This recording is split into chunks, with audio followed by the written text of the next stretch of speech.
On va également parler de slow tourisme.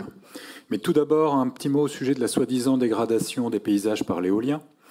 Je peux vous dire que lorsque je traverse la Beauce, mon confort visuel est beaucoup plus affecté par les forêts de pylônes électriques reliés à vos chères centrales nucléaires, plutôt que par nos moulins à vent du XXIe siècle, plus porteurs d'espoir et de souveraineté énergétique sur le long terme.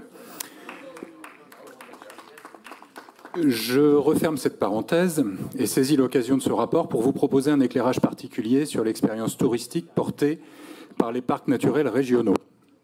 Chacun de ces espaces, trois dans la région, le Perche, Loire-Anjou-Touraine et la Brenne, chacun de ces espaces est un laboratoire où il n'y a aucun cobaye, mais où tous les habitants sont de potentiels chercheurs. En effet, il s'agit de territoires où s'inventent collectivement des modes de vie et de développement respectueux des paysages, de l'histoire, des humains et de leurs activités. Les futures conventions de parc, toutes en révision actuellement, accentueront fortement l'attention portée à la protection du patrimoine naturel et au redéploiement de la biodiversité. Elle porte sa propre attractivité, cette expérience, attractivité d'un équilibre durable où chacun s'épanouit en limitant son impact sur les milieux et en développant des modes de vie et de production visant à l'autonomie alimentaire et énergétique en circuit court et à une offre d'emploi de proximité. C'est une attractivité durable qui invite certains visiteurs à s'installer et participer activement ensuite à cette expérience qui vise à réinventer les façons d'habiter notre région. À la différence d'un parc d'attractions visant à concentrer hors sol des millions de touristes, un parc naturel bénéficie autant à ses visiteurs d'un jour qu'à ses habitants de toujours. La région accompagne actuellement techniquement et financièrement les pays de la Châtre et du Romantinois pour mener à bien la création d'un parc du Bois-Chausse Sud, outil d'animation et de développement territorial aux mains des élus et des acteurs locaux, pour remettre en mouvement cet écrin de bocage, de nature et de culture touché par une crise démographique.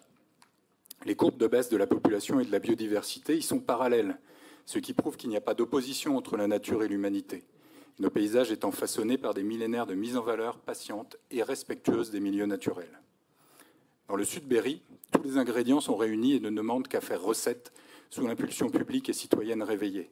Les paysages de Georges Sand, le petit patrimoine, les savoir-faire, Saint-Sévère marqué par le passage de Jacques Tati, jour de fête, les concerts au Bain-Douche à Lignières et même le vignoble à Châteaumeillan. La proximité du parc de la Brenne ne présente pas une concurrence, mais un élément supplémentaire de cette dynamique pour élargir le périmètre d'attractivité du Berry et un exemple parlant de l'enrichissement local que le dispositif permet.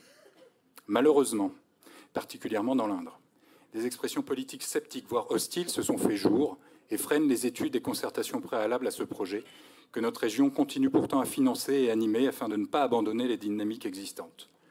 Il ne s'agit pas d'un projet régional descendant, mais de l'accompagnement actif par la région d'un projet local porté par des élus indépendants. C'est pourquoi, pour conclure, j'invite les conseillers régionaux de l'Indre, mais aussi du Cher, à m'aider à convaincre localement du bien fondé de la démarche pour l'avenir du Bois-Chausse Sud. Je regrette, comme vous, Monsieur Forissier, que vous n'ayez pas été convié à la dernière réunion de travail qui s'est tenue à Châteauroux, mais je précise que ce sont les pays qui sont désormais puissances invitantes, dotés d'un agent d'animation, post-financé à 80% par la région, qui les aide à piloter ce projet.